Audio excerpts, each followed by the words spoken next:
Hi friends, Swapna Khushboo चॅनलमध्ये तुम्हा सर्वांचे स्वागत आहे. फ्रेंड्स, आजच्या व्हिडिओमध्ये आपण रक्षाबंधनाची संपूर्ण माहिती जाणून घेणार आहोत. राखी बांधण्याचा शुभ मुहूर्त, रक्षाबंधन कसे साजरे करावे याविषयी संपूर्ण माहिती जाणून घेणार आहोत. त्याआधी तुम्ही जर चॅनलवर नवीन असाल तर चॅनलला सबस्क्राईब करा. तर फ्रेंड्स, आता आपण व्हिडिओला सुरुवात करत आहोत. यंदा रक्षाबंधन जे आहे ते शुक्रवार दिनांक 28 ऑगस्ट 2026 रोजी साजरे केले जाणार आहे. हा दिवस श्रावण पौर्णिमेचा आहे. महाराष्ट्राच्या पंचांगानुसार पुण्यामध्ये 28 ऑगस्टला श्रावण शुक्ल पौर्णिमा आहे. अर्थातच आपल्या संपूर्ण महाराष्ट्रामध्ये याच दिवशी पौर्णिमा आहे. आता महत्त्वाची गोष्ट म्हणजे पौर्णिमा नेमकी कधी सुरू होते. 27 ऑगस्ट 2026 रोजी सकाळी 9:11 सुरू झालेली पौर्णिमा ही 28 ऑगस्ट 2026 रोजी म्हणजे शुक्रवारच्या दिवशी सकाळी 9:48 संपते. म्हणजे रक्षाबंधनाचा मुख्य दिवस हा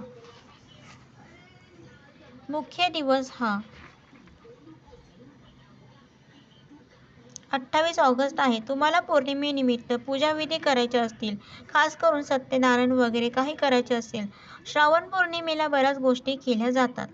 त्या तुम्ही 27 ऑगस्टला करून घेतल्या तरीही चालेल. कारण 28 ऑगस्टला सकाळी 9:48 पौर्णिमा संपणार आहे. एवढ्या सकाळी सकाळी तुमच्याकडून सगळ्या विधी झाल्या पाहिजे तर आदला दिवस तुम्ही त्यासाठी निवडू शकता. मग आपण रक्षाबंधनाच्या निमित्ताने आपल्या भावाच्या घरी जातो किंवा म्हणजे सगळेजण आपण या दिवशी एकत्र येत असतो. तर मग पूजा अर्चा करायला आपल्याकडे पुरेसा वेळ मिळेल नाही मिळेल, आपण प्रवासामध्ये असू शकतो, तर मग या गोष्टी तुम्ही आदल्या दिवशी करून घेऊ शकता. बाकी राखी बांधण्यासाठी 28 ऑगस्ट 2026 वार शुक्रवार हाच दिवस दिलेला आहे. तर मग पंचांगानुसार या दिवशी राखी बांधण्याचा कालावधी हा सकाळी 6:19 पासून ते 9:48 पर्यंत दिलेला आहे. महाराष्ट्रातील इतर शहरांमध्ये सूर्योदयाच्या वेळेनुसार सुरुवातीची जी काही वेळ आहे ती थोडी बदलू शकते. उदाहरणार्थ, सांगलीसाठी सकाळी 6:18 वेळ आहे. साताऱ्यासाठी 6:16 वेळ आणि रत्नागिरीसाठी सकाळचे 6:02 पासून म्हणजे रत्नागिरीचे कोणी असतील तर सकाळी 6:02 पासून ते सकाळी 9:48 पर्यंत तुम्ही कधीही रक्षाबंधन साजरे करू शकता. परंतु पौर्णिमा समाप्तीची वेळ ही सगळ्यांसाठी 9:48 आहे. फक्त ज्या काही वेळा मी तुम्हाला काही शहरांच्या सांगितल्या, आता अर्थातच एवढ्या सगळ्या शहरांच्या वेळा मी इथे तुम्हाला सांगू शकत नाही. वेळेअभावी त्या तुम्ही इंटरनेटवर किंवा दिनदर्शिका असेल तर त्यांच्यामध्ये बघून घ्या. फक्त सूर्योदयाची वेळ ही प्रत्येक शहराची वेगळी आहे. बाकी जी काही पौर्णिमा समाप्तीची वेळ आहे ती सगळ्या शहरांसाठी किंवा सगळ्याच गावांसाठी भागांसाठी सारखीच असणार आहे. आता येतो चंद्रग्रहणाचा मुद्दा. मंडळी, 28 ऑगस्टला आंशिक म्हणजेच खंडग्रास चंद्रग्रहण आहे. महाराष्ट्रातील पंचांगांमध्ये सुद्धा या दिवशी चंद्रग्रहण आंशिक म्हणजे खंडग्रास चंद्रग्रहण असा उल्लेख आहे, नोंद आहे. हे ऐकून अनेक जण म्हणतील, मग रक्षाबंधनाच्या दिवशी पूजा कशी करायची? पण इथे एक अतिशय महत्त्वाची गोष्ट आहे. हे चंद्रग्रहण भारतामधून दिसणार नाही. अद्ययावत म्हणजे जी खगोलविषयक माहिती आहे, भौगोलिक माहिती आहे, तर तिच्यानुसार 27 आणि 28 ऑगस्टच आंशिक म्हणजेच खंडग्रास चंद्रग्रहण भारतातून दृश्यमान होणार नाही. त्यामुळे भारतात राहणाऱ्या लोकांसाठी ग्रहणाचे सूतक लागू होत नाही, अशी पंचांग आधारित प्रचलित भूमिका आहे. त्यामुळे रक्षाबंधनाचा मुहूर्त ग्रहणामुळे बदलणार नाही. म्हणजेच ग्रहण आहे म्हणून भारतात रक्षाबंधनाची पूजा किंवा राखी बांधणे थांबवण्याची आपल्याला गरज नाही. पण जर कोणी भारताबाहेर जिथून हे ग्रहण दिसणार आहे अशा प्रदेशामध्ये राहत असतील, तर तिथल्या स्थानिक पंचांगानुसार नियम हे वेगळे असू शकतात आणि ते तुम्हाला पाळावेच लागतील. पुण्याच्या महाराष्ट्रातील म्हणजे पुणे जे शहर आहे महाराष्ट्रातले, तर तिथल्या पंचांगानुसार 28 ऑगस्टला सकाळी 6:19 ते 9:48 हा राखी बांधण्याचा मुहूर्त दिलेला आहे. व्हिडिओच्या सगळ्यात शेवटी मी तुम्हाला नाशिक आणि दिल्ली यांचे देखील मुहूर्त सांगणार आहे. त्याच्यामुळे तुम्हाला हा व्हिडिओ शेवटपर्यंत पाहायचा आहे. तोपर्यंत आपण रक्षाबंधनाच्या ज्या काही महत्त्वपूर्ण गोष्टी आहे त्याच्यावर चर्चा करू. तर मंडळी, आणखी एक महत्त्वाची गोष्ट, भद्रा ही सूर्योदयापूर्वीच संपलेली आहे. म्हणून 28 ऑगस्टच्या सकाळी राखी बांधण्यासाठी भद्रेचा अडथळा यंदा नाही, अशी पंचांगातली स्पष्ट नोंद आहे. म्हणून महाराष्ट्रामध्ये आपण सकाळी उठून स्नान करून देवपूजा करून रक्षाबंधनाची तयारी करून शुभ वेळेमध्ये भावाला राखी बांधू शकतो. म्हणजे पौर्णिमा संपण्याच्या आत तुम्ही तुमचे रक्षाबंधन केले तर अतिउत्तम, किंवा पौर्णिमा संपल्यानंतर सुद्धा तुम्हाला रक्षाबंधन साजरे करायचे असेल तरीही कुठल्याही प्रकारची अडचण नाही. कारण आपल्या भारतामध्ये, आपल्या महाराष्ट्रामध्ये आपण उदयतिथीनुसार सगळ्या काही तिथी पाळत असतो किंवा सणवार साजरे करत असतो. मग त्याच्यामध्ये प्रत्यक्ष त्या तिथींची वेळ लवकर संपून जरी गेलेली असेल तरी पण आपण संपूर्ण दिवस हा त्या तिथीचा किंवा त्या सणांचा म्हणून पाळतो. त्याच्यामुळे तुम्ही दिवसभरामध्ये तुमच्या भावाला कधीही राखी बांधली तरी पण कुठल्याही प्रकारची अडचण येणार नाही. अंधश्रद्धा किंवा वेगवेगळ्या प्रकारचे गैरसमज, शंका आपण ज्या काही आपल्या मनामध्ये एखाद्या सणाच्या बाबतीत किंवा मुहूर्ताच्या बाबतीत ठेवत असतो, तर त्या अजिबात ठेवू नका. तर ग्रहणामुळे यंदा रक्षाबंधनाचा मुहूर्त किंवा वेळ काही बदलणार नाहीये. भद्रेची सुद्धा काहीच अडचण नाहीये.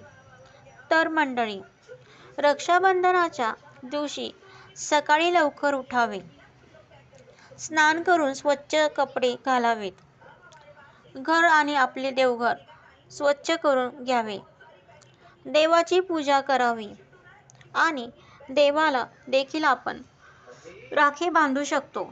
पूर्वीच्या काळी म्हणजे अजूनसुद्धा काही गावांमध्ये अशी प्रथा असेल की आपल्या गावचे जे काही ब्राह्मण असतात किंवा ग्रामाचार्य ज्यांना म्हटले जाते खास करून, तर ते आपल्या घरी रक्षाबंधनाच्या आदल्या दिवशी किंवा काही दिवस अगोदरच आपल्या घरी येत असतात. प्रत्येकाच्या आणि ते आपापल्या कापसाचे रंगीत गोंडे असलेले म्हणजे कापसाचे रंगीत म्हणजे हिरव्या, गुलाबी, लाल, पिवळ्या, सोनेरी अशा रंगांमधल्या राख्या घेऊन जायचे.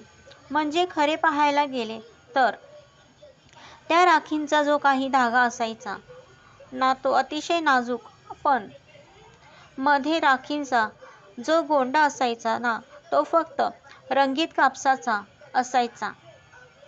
म्हणजे आपण वातीसाठी जो कापूस वापरतो ना तो अगदी तशाच प्रकारचा कापूस आणि फक्त तो रंगीत केलेला असायचा.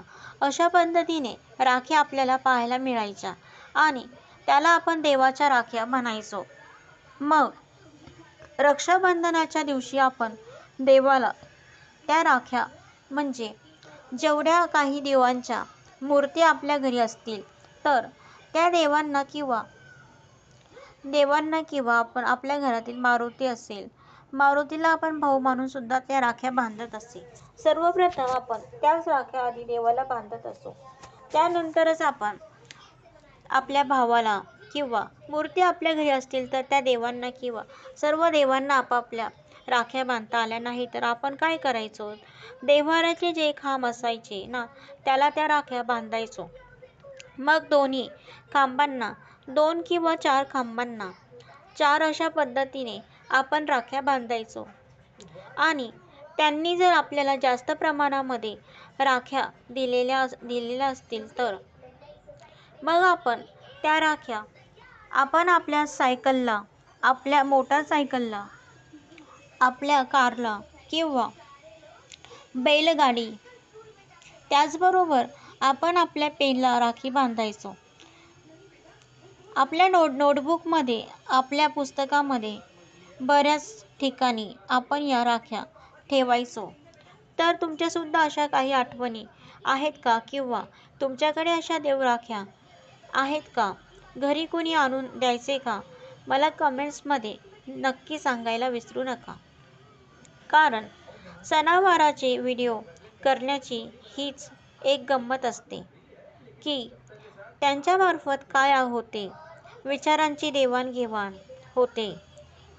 प्रत्येक भागामध्ये म्हणजे सण, उत्सव, सणाचं नाव सगळीकडे सारखे किंवा थोडेफार फरकाने बदललेले असते.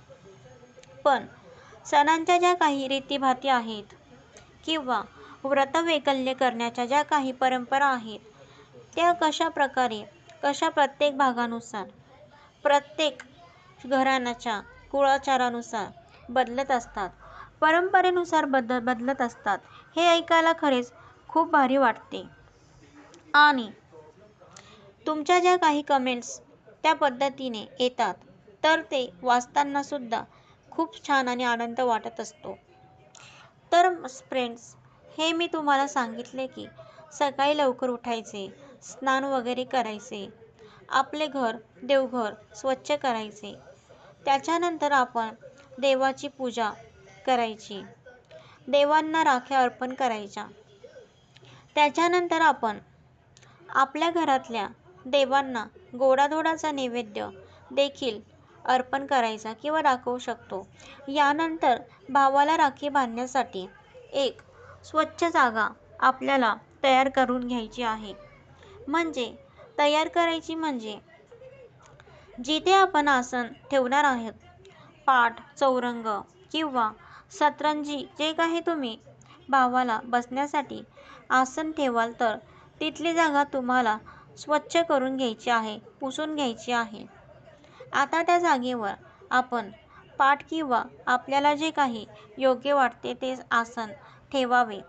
तुम्ही पाट ठेवता की अजून काही वेगळं आसन मला कमेंट्समध्ये नक्की सांगा. या आसनाभोवती आपल्याला सुंदर अशी रांगोळी काढायची आहे. भावाला पाटावर बसवायचे आहे आणि मग आपल्याला तयार करायचे आहे रक्षाबंधनाचे औक्षणाचे ताट. आता हे ताट नेमके कसे करायचे आहे ते सुद्धा आपण जाणून घेऊया. तर फ्रेंड्स, औक्षणाचे ताट हे अगदी साधे आणि सुंदर आपल्याला ठेवता येते. एक स्वच्छ ताट घ्यावे. शक्यतो आपल्या महाराष्ट्रामध्ये तांब्याचे, पितळाचे किंवा देवपूजेचे जे काही खास ताट असते ते वापरले जाते. काही जण आता कस्टमाइज थाळ्या सुद्धा तयार करतात किंवा तयार करून घेतात. देवपूजेच्या किंवा औक्षणाच्या तर काही ठिकाणी म्हणजे चांदीचे वगैरे जरी असले तरीही ते ताट वापरतात आणि अगदीच काही नसेल तर आपल्याकडे जे काही स्टीलचे ताट असते तेही आपण औक्षणासाठी वापर करू शकतो. आणि काही ठिकाणी आवर्जून कांस्य या धातूंचा जो काही थाळा म्हणजे ती थाळीच असते, ताटच असते, पण त्याला कांस्याचा थाळा किंवा आपल्या ग्रामीण बोली भाषेमध्ये काशाचा थाळा असेही म्हटले जाते. तर तो भावावरून उतरवण्याची म्हणजेच ते ताट भावावरून उतरण्याची पद्धत आहे किंवा वापरण्याची पद्धत आहे. कोण कोण कांस्याची थाळी या औक्षणासाठी वापरतात. भाऊबीज असेल किंवा रक्षाबंधन असेल त्यावेळेस मला कमेंट करून सांगा.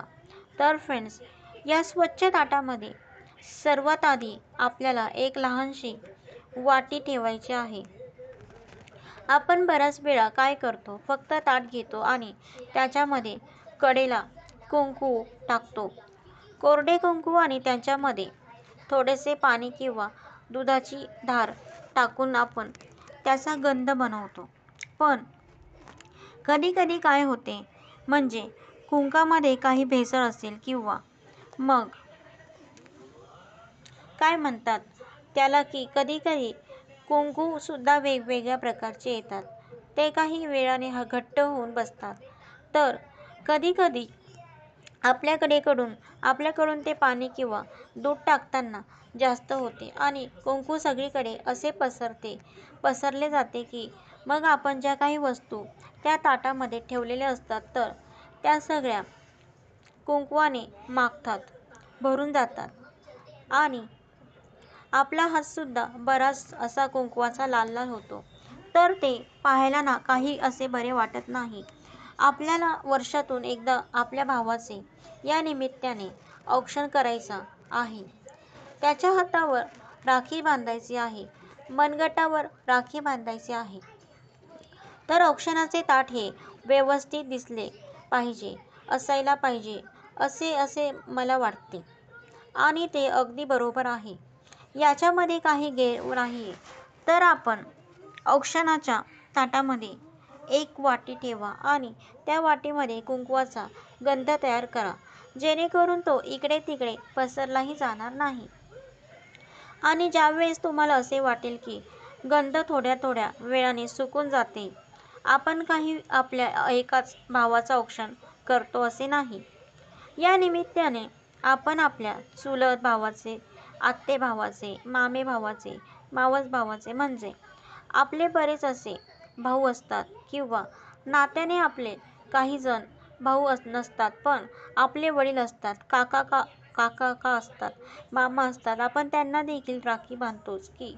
मग असे प्रत्येकाच्या वेळेनुसार आपण जर रक्षाबंधन हे काही वेळाच्या अंतराने करत असतो तर मग तो गंध सुकून जातो आणि तो आपल्याला थोडाफार पातळ करण्याची गरज पडते. तर अशा वेळेस वाटी असल्यामुळे तो गंध पातळ करणे, व्यवस्थित करणे आपल्याला अगदी सोपे जाईल.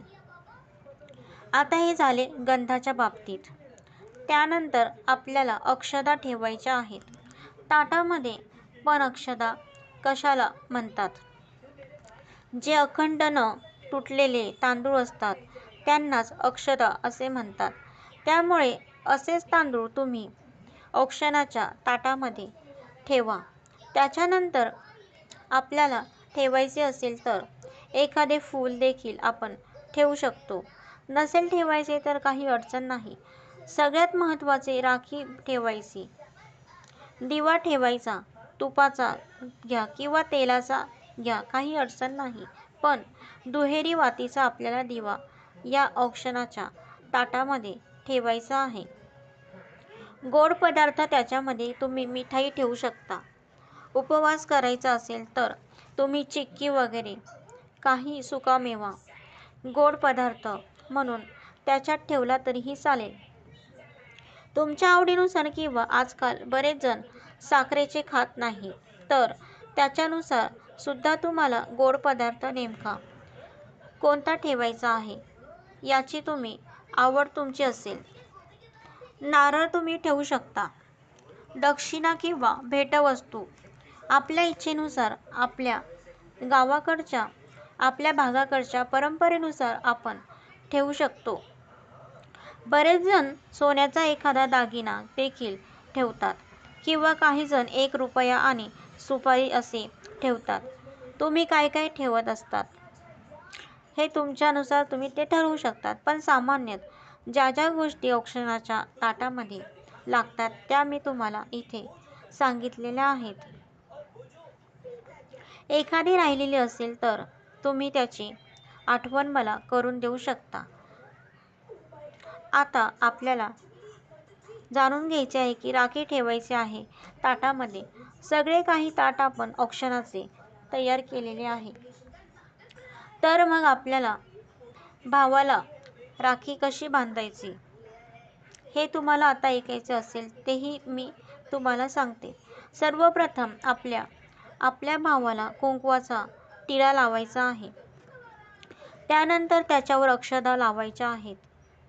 आता काही जण गंध जो आहे तो गोल लावतात, काही जण उभा लावतात.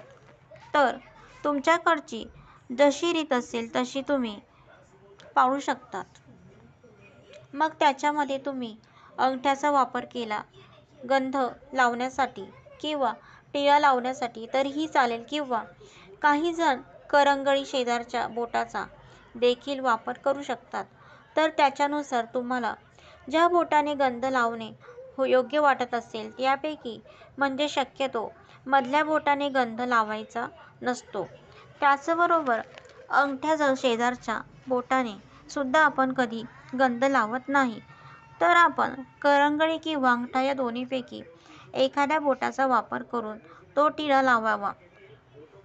त्याच्यावर अक्षता अर्पण कराव्या. याचा अर्थ अक्षता चिकटवाव्या. त्याच्यानंतर आपण जो काही सोन्याचा दागिना ठेवलेला असतो तो सुद्धा भावाच्या कपाळाला मधोमध लावून गोलाकार जसे घड्याळाचा काटा फिरतो ना त्या दिशेने तो भावाच्या डोक्यावरून फिरवावा. किंवा आपण ₹1 आणि सुपारी ठेवलेले असेल तर तोही आपण तशाच पद्धतीने फिरवू शकतो. त्याच्यानंतर आपल्या मनामध्ये भावाच्या सुखासाठी, आरोग्यासाठी आणि दीर्घायुष्यासाठी आपल्याला प्रार्थना करायची आहे. औक्षण झाल्यावर राखी बांधायची आहे आणि राखी बांधल्यानंतर भावाला मिठाई देखील भरवायची आहे. भाऊ बहिणीला भेटवस्तू देऊ शकतो, पण लक्षात ठेवा भेटवस्तू ही परंपरेचा भाग असू शकते. ती काही बंधनकारक नाही. आजच्या काळामध्ये भाऊ बहीण सगळे काही एकाच ठिकाणी राहतात. कायमस्वरूपी असे काही नाही. म्हणजे पूर्वीच्या काळी कसे लग्न होईपर्यंत तरी सगळेजण एका ठिकाणी आहेत, पण आता शिक्षणाच्या निमित्ताने, नोकरीच्या निमित्ताने, काही वेगवेगळ्या कारणांमुळे बरेच जण एकमेकांपासून लांब लांब राहतात आणि मग अशा सणावारांच्या निमित्तानेच भेट होत राहते. तर नक्कीच आपल्या भावाच्या सुखासाठी, त्याच्या दीर्घायुष्यासाठी आणि आपले भावा बहिणीचे जे काही नाते आहे ते नेहमी दृढ राहावे, घट्ट राहावे.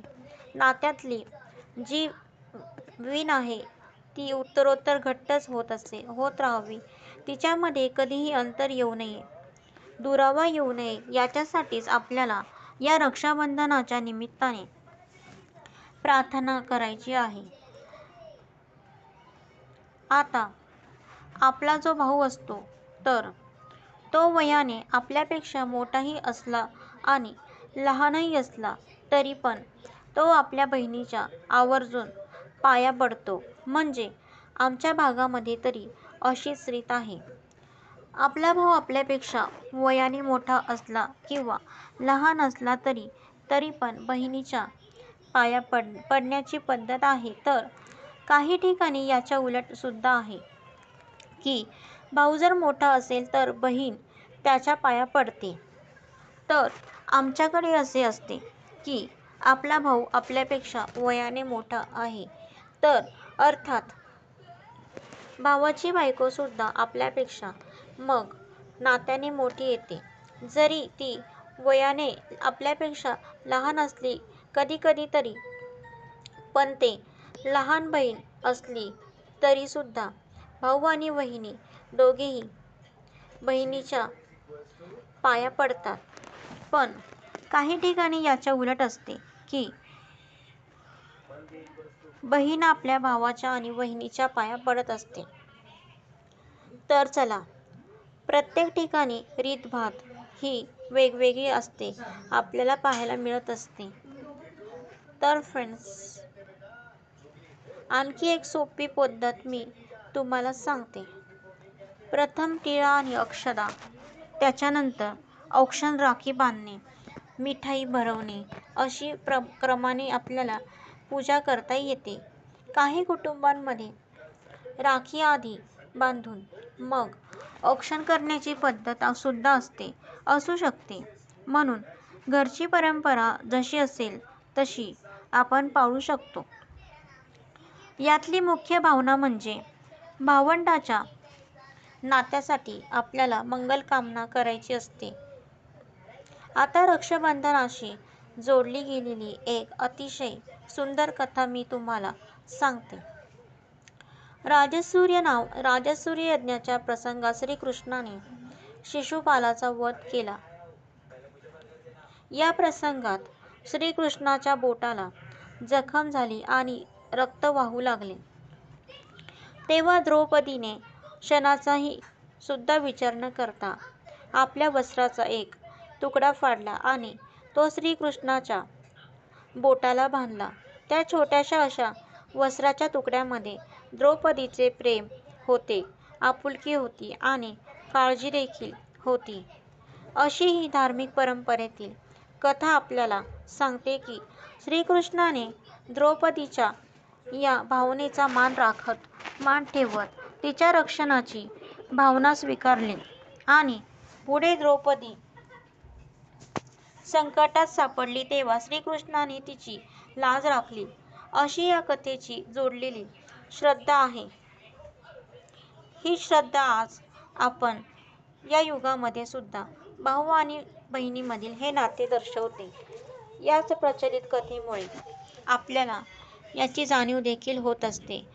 तसेच श्रीकृष्णाने तिची लाज राखली अशी या कथेशी जोडलेली श्रद्धा आहे. म्हणून या कथेतला सुंदर संदेश असा रक्षणाचा धागा हा फक्त धागा नसतो, त्यामागे प्रेम आणि विश्वास देखील असतो.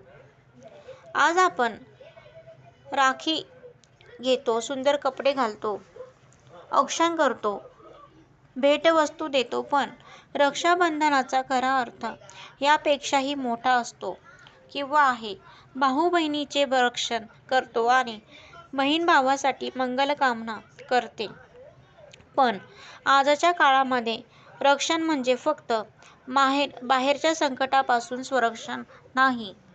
बहिणीच्या प्रत्येक अडचणीमध्ये तिच्या पाठीशी उभे राहणे, भावाच्या आयुष्यात संकटे आले तर बहिणीने त्याला धीर देणे, एकमेकांच्या निर्णयाचा आदर करणे आणि कितीही अंतर असले तरीही नाते जपणे, हीच रक्षाबंधनाची खरी भावना आहे.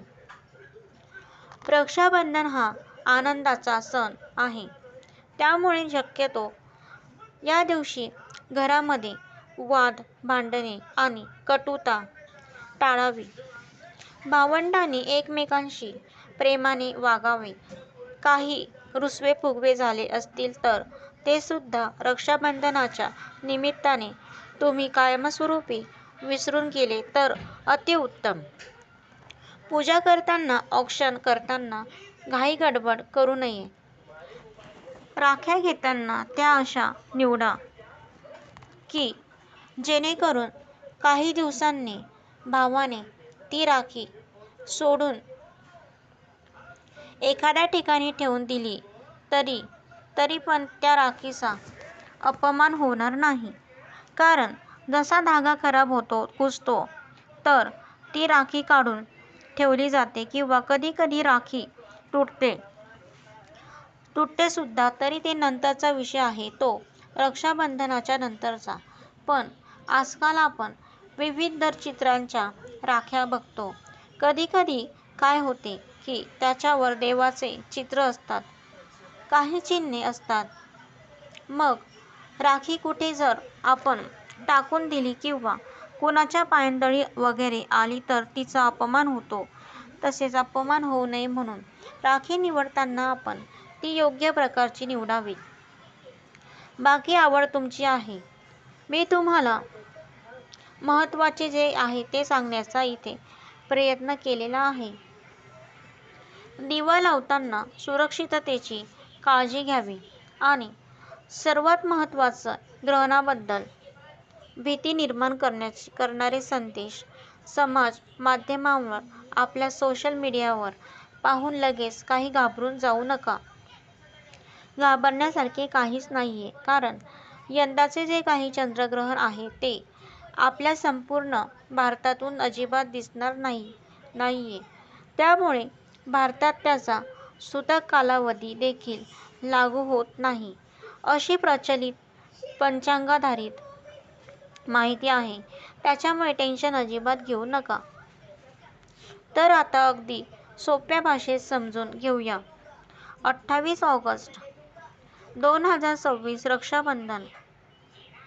27 ऑगस्ट सकाळी 9:08 पौर्णिमा सुरू. 28 ऑगस्टला सकाळी 9:48 पौर्णिमा समाप्त. पुणे, महाराष्ट्र. राखी बांधण्याचा कालावधी सकाळी 6:19 ते 9:48 पर्यंत. आणि त्याच दिवशी आंशिक चंद्रग्रहण आहे, पण ते आपल्या भारतातून दिसणार नाही. तर फ्रेंड्स, रक्षाबंधन म्हणजे केवळ मनगटावर बांधलेला रेशमी धागा नाही, तर तो प्रेमाचा धागा आहे, विश्वासाचा धागा आहे आणि एकमेकांच्या सुखदुःखात सोबत राहण्याचा धागा आहे. यंदा रक्षाबंधनाच्या दिवशी चंद्रग्रहणाची चर्चा असली तरी भारतातून ते दिसणार नसल्यामुळे त्याबाबत अनावश्यक भीती बाळगण्याची अजिबात गरज नाही. 28 ऑगस्टला आपल्या भावाला प्रेमाने राखी बांधा. त्याचं औक्षण करा. त्याच्या सुखासाठी प्रार्थना करा आणि बहिणीच्या आयुष्यातही सदैव सुखसमृद्धी राहावी अशी भावाने प्रार्थना करावी. कारण राखीचा धागा हातावर बांधला जातो, पण त्याचे खरे नाते मनाशी जोडलेले असते. आपल्या सर्व भाऊ-बहिणींचे नाते असेच प्रेमाने आणि विश्वासाने सदैव टिकून राहो. आपणा सर्वांना रक्षाबंधनाच्या हार्दिक शुभेच्छा. भगवान श्रीकृष्णाच्या कृपेने आपल्या सर्वांच्या कुटुंबावर सुख, शांती आणि मंगलता नांदो. फ्रेंड्स, आता आपण नाशिक आणि दिल्ली या दोन्ही ठिकाणचे